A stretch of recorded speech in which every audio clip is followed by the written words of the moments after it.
আর যেহেতু বাংলাদেশের রাজনীতিটা এই মুহূর্তে ভারত অ্যান্টি ভারতের উপরে যথেষ্ট মানে মানুষ নির্ভরশীল, যারা করে তাদের উপর আস্থা রাখতে চায়, এই চিন্তা থেকে তারা তাদের নিরাপত্তার জন্য একটা পলিটিক্যাল শেল্টার বলতে পারেন, পলিটিক্যাল শেল্টার জন্য তারা এই আশ্রয়টা নিতে বাধ্য হয়েছে আমি বলবো। হ্যাঁ, আমি শব্দটা আবার বলি, বাধ্য হয়েছে। এছাড়া তাদের কোনো উপায় ছিল না। আজকে সারাদিন তাদের অনেকের সাথে আমার কথা হয়েছে, গতকালকে কথা হয়েছে, গত পরশুও কথা হয়েছে, জাস্ট ডিফারেন্ট আলোচনা। তবে আমি যতটুকু তাদের সাথে আলোচনা করে এই দূর প্রবাসে থেকেও সম্পর্কিত থেকে বোঝার চেষ্টা করেছি, তাদের আর এছাড়া কোনো গতি তাদের ছিল না। জি জি, তারা এই যে নাহিদ ইসলামী আজকে যেগুলো বলছে, কয়দিন আগেও কিন্তু বলেছিল যে নির্বাচনে জেতার জন্য না, হাকে জয়যুক্ত করানোর জন্য তারা নির্বাচন করতে চায়, এবং সেখানে 300 আসনে তারা একা নির্বাচনের কথা বলেছে। তো এখানে এখন যে আসনে সমঝোতা হয়েছে, তাতে কি মনে হয় যে ওরা আসলে নির্বাচনে জেতার জন্য না, শুধুমাত্র হাকে জয়যুক্ত করার জন্য, বা এই যে সংস্কার, বিচার এবং ভারতীয় আধিপত্যবাদ থেকে মুক্ত করার জন্যই তারা এই জোটে গিয়েছে? আর ওসমান হাদিকে কি আমরা আসলে রাজনৈতিক হাতিয়ার করে ফেললাম কিনা, মানে যে কোনো ক্ষেত্রে ওসমান হাদিকে সামনে এনে একটা উদাহরণ দাঁড় করিয়ে? কারণ ওসমান হাদির আদর্শ থেকে কিন্তু আমরা, ওসমান হাদির আদর্শের সাথে কিন্তু আমরা এনসিপির আদর্শ মিল খুঁজে পাই না। তো ওসমান হাদিকে আমরা কি বলতে পারি যে শিবির বা এনসিপি একটা রাজনৈতিক হাতিয়ার হিসেবে সামনে রেখেছে? না, আমি সেটা কখনোই মানবো না। এটা একজন মানুষ হিসাবে যদি আমরা দেখি, একজন বলিষ্ঠ কণ্ঠস্বর হিসাবে যদি দেখি, ভারতীয় আধিপত্যবাদের বিপক্ষের যদি একজন বলিষ্ঠ কণ্ঠস্বর দেখি, তাহলে বলে হাদি তো ভারতীয় আধিপত্যবাদের বলিষ্ঠ কণ্ঠস্বর। হাসনাত সার্জিদরাও তো এনসিপিও তো ভারতের আধিপত্যবাদের বিরুদ্ধে শক্তি, ফ্যাসিবাদের বিরুদ্ধে। তো এই জায়গায় তো তাদের মিলিয়ে আছে।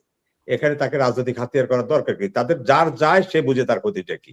ওরা তো তারই কণ্ঠস্বরের প্রতিধ্বনি। হয়তো একটা প্ল্যাটফর্মে তারা ছিল না, কিন্তু তারা বন্ধু তো, তারা সহযোদ্ধা তো।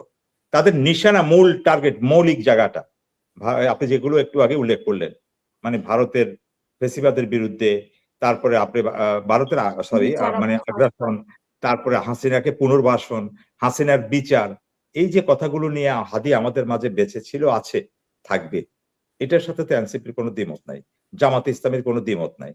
বরং আমাদের অনেক সুশীল সমাজের সেটা নিয়ে কাতুকুতু আছে। সেটা তো আপনি সাংবাদিক মানুষ, আপনি সবাই টক শোতে দেখেন। তারা এটাকে এরকম করে মিলিয়ে ফেলতে চায়, এটা নিয়ে রাজনৈতিক ফায়দার খোঁজে। তারা একজন সত্যিকার একটা মর্মান্তিক হত্যাকাণ্ডের বিচার চায়। তারা এই বিচারটা এত স্পষ্ট করে তো কেউ চায় না। আজকেও তো নাহিদ ইসলাম তার বক্তব্যে সে বিচার কঠিন ভাষায় সে দাবি করেছে, এবং ইনকিলাব মঞ্চ, হাদির হাতে গড়া ইনকিলাব মঞ্চের সে দাবির সাথে একাত্মতা প্রকাশ করেছে। তো এটা নিয়ে আমরা তাদেরকে ফায়দা লুটার কথা কেন বলবো? অন্যরা কেন ফায়দাটা লুটছে না?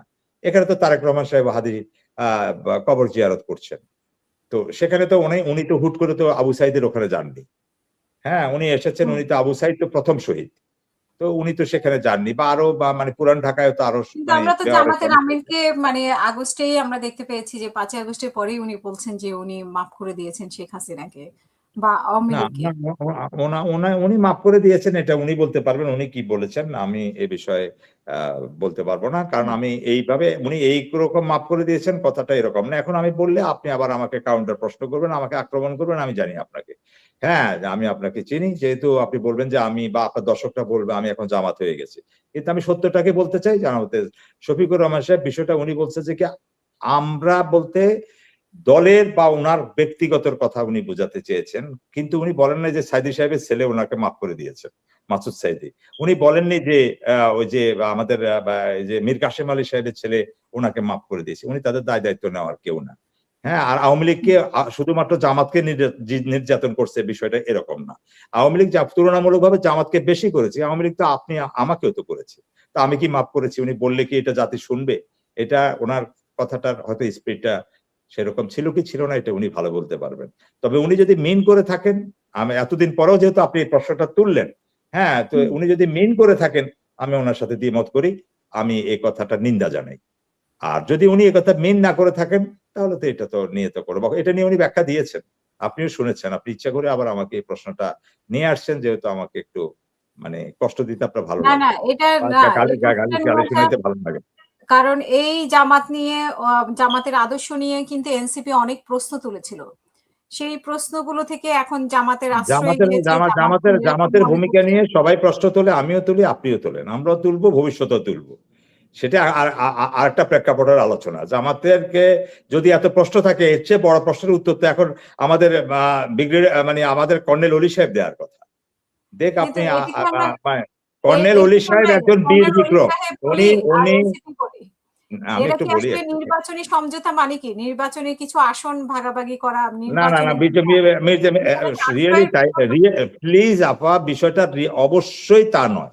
আমি বলছি যে কি, আপনি মেজর আক্তার সাহেবের সাথে বলতে কয়দিন আগে কথা বলেছেন আমি জানি না, আচ্ছা ঠিক আছে, ওনার কথাটা আমরা বাদে দিলাম যে উনি বিভিন্ন ভাবে কথা বলেন, কিন্তু আপনি এই দেশের একজন বরেণ্য রাজনীতিবিদ, হ্যাঁ, যিনি বিএনপির প্রতিষ্ঠাতা, যিনি একদম মানে খেতাবদারি বীর বিক্রম, জীবন্ত কিংবদন্তি, তিনি জামাতকে ওন করলেন কেন? কোনো ছিটের জন্য না।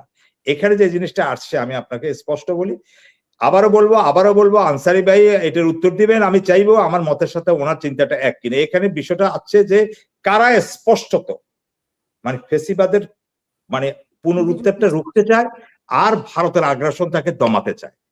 এই জিনিসটাই হলো চুজ এন্ড পিক। এমপি হলো কি হলো না এটা নিয়ে তারা ভাবছে না। তারা ভাবছে দেশের সব হ্যাঁটা যুক্ত হোক, আর আওয়ামী লীগ যেন ঘুরে আসতে না পারে, তাদের জীবন যেন হুমকির বুকে না পড়ে। আর কোন দলটা কি, জামাত না তামাত, হ্যাঁ, না আবগাস না গাবগাস, এটা এখন বিবেচ্য বিষয় হচ্ছে না। এখন বিষয় হচ্ছে যে কারা সত্যিকার অর্থে ভারতের আগ্রাসনটাকে রুখতে চায়।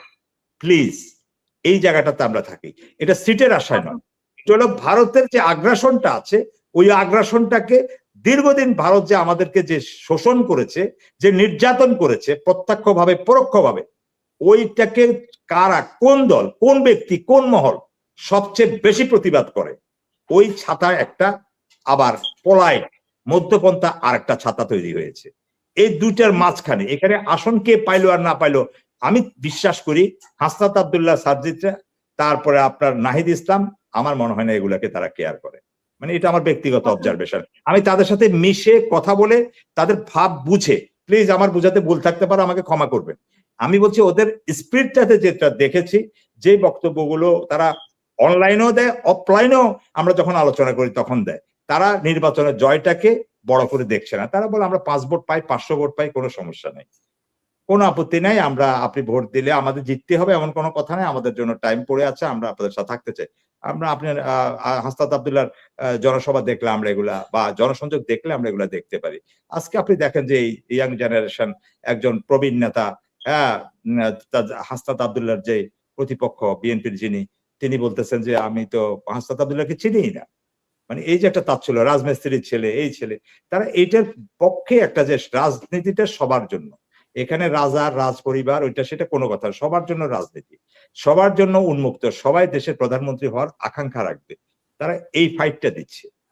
হ্যাঁ, তারা এই ফাইটটা দিতে গিয়ে তারা নির্বাচনে জয়লাভের জন্য যে তারা এখানে গেছে তা না। আমি আপনাকে আগেও বলেছি, এখানে তারা রাজনৈতিক একটা শেল্টার চেয়েছে, যে তাদের রাজনৈতিক শেল্টার ছাড়া তাদের হয় ফাঁসিতে যেতে হবে, নয় এরকম গুলি খেতে হবে, নয় রাস্তায় পঙ্গু হইতে হবে।